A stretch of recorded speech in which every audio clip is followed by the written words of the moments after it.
He's smiling. He said, this dream of yours, this vision of yours, the true vision. Allah has communicated knowledge, but He has communicated that knowledge in the form of religious symbolism. And if anyone is waiting, and I'm not using these words sarcastically, do not accuse me of sarcasm. Do not accuse me of disrespect. Do not accuse me of arrogance, because it is not sarcasm. It is not disrespect. It is not arrogance. I'm trying to teach you. If anyone is waiting for that lump of flesh of the Prophet ﷺ to drop on her lap, you've got a long way ahead of you. He smiled. And he said, what this means is that my daughter Fatima is going to make a baby. And you will hold a baby in your arms. And that is what happened. That is what happened. Okay? And so the knowledge of the interpretation of dreams would be the knowledge of the interpretation of religious symbolism, would be the knowledge with which to be able to interpret knowledge that comes directly from Allah. And that knowledge is not communicated to only one man. It's communicated to the Prophet as well, alayhi salatu wasalam. Is there any other place in the Quran with this kind of knowledge? If it is in the Quran, then we better wake up. Because we're living in the last age now. Unless we want to say that the cow can jump over the moon. We're living in the last age now. We're living in the age of Dajjal. In Surah Al-Kahf of the Quran, and we had a seminar on Surah Al-Kahf on Sunday all day long. And if you are with me on Sunday, don't go back home and say you've understood Surah Al-Kahf now. No. It might be better for you and I to say, maybe I have 5% now. I hope I can reach 6% before I die. That would be better. Because the knowledge of the surah is inexhaustible. In Surah Al-Kahf, we have a warning of all warnings. That this is the only surah of the Quran linked to Dajjal. If you have no knowledge about Dajjal, don't start challenging me, please. Go study the subject first, before you make an embarrassment of your own self. Go study the subject first. In Surah Al-Kahf, we have the only surah of the Quran which is linked to Dajjal. That the Prophet said, alayhi salatu wasalam, recite the first 10 ayat of Surah Al-Kahf for protection from the fitna of Dajjal. You know that. So this is the surah that is linked with Dajjal. But Dajjal has a PhD in deception. The fella in Malaysia got angry. He got very angry with me because he just got his PhD. He worked very hard for that PhD.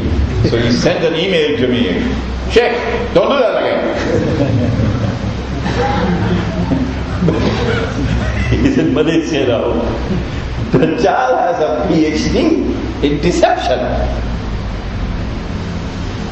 Dajjal comes with a river and a fire. His fire is a river, his river is a fire. Whoever falls in his river will have his load of sins increase. Whoever falls in his fire will have his load of sins decrease. Meaning, the road to heaven is made to look like the road to hell. The road to hell is made to look like the road to heaven.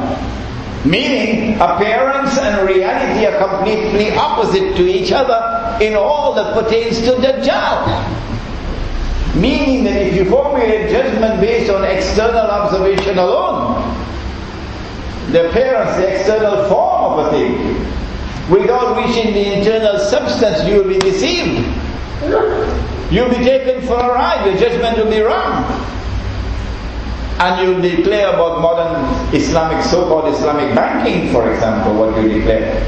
And you'll declare about the modern monetary system of paper money, what you declare. But if you penetrate the substance of the subject, the internal substance, you will recognize the truth of the matter.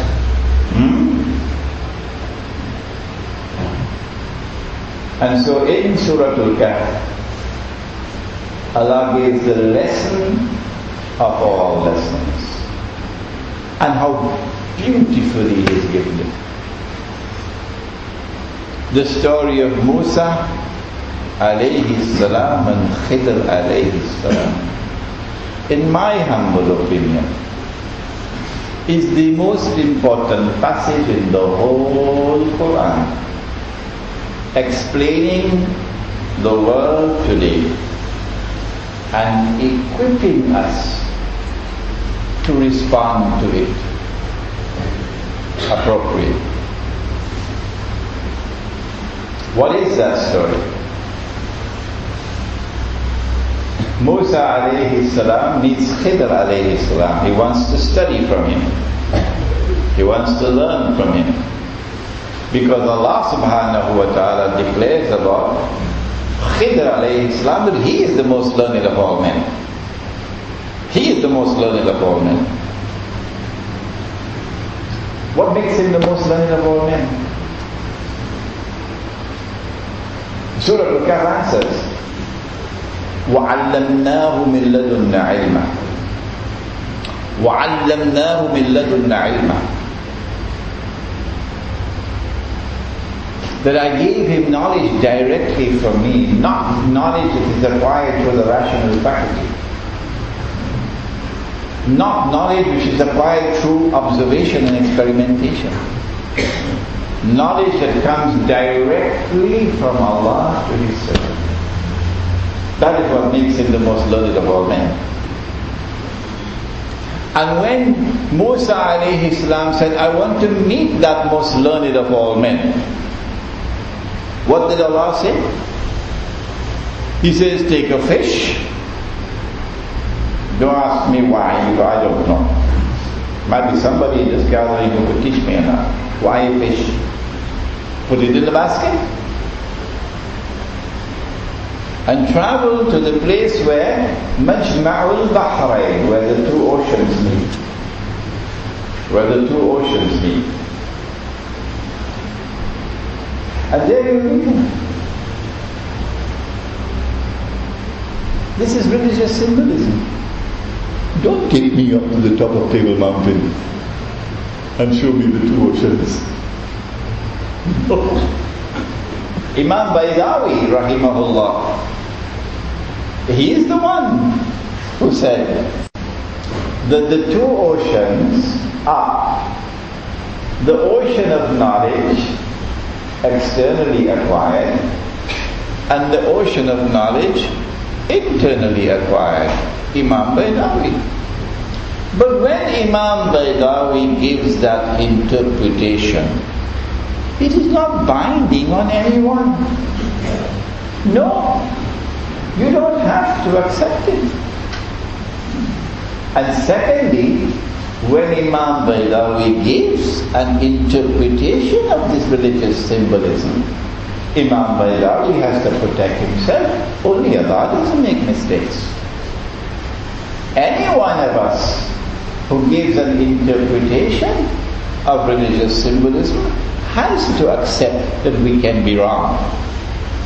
But praise be to Allah that the Imam gave this interpretation, because it is as plain as daylight to me that this is the correct interpretation. And when Musa alayhi salam met Khidr alayhi salam, and then they traveled, there were three events that took place: the boat that was damaged, the boy who was killed, and the wall that was crumbling. On all three occasions, Musa alayhi salam, using knowledge Using knowledge that is acquired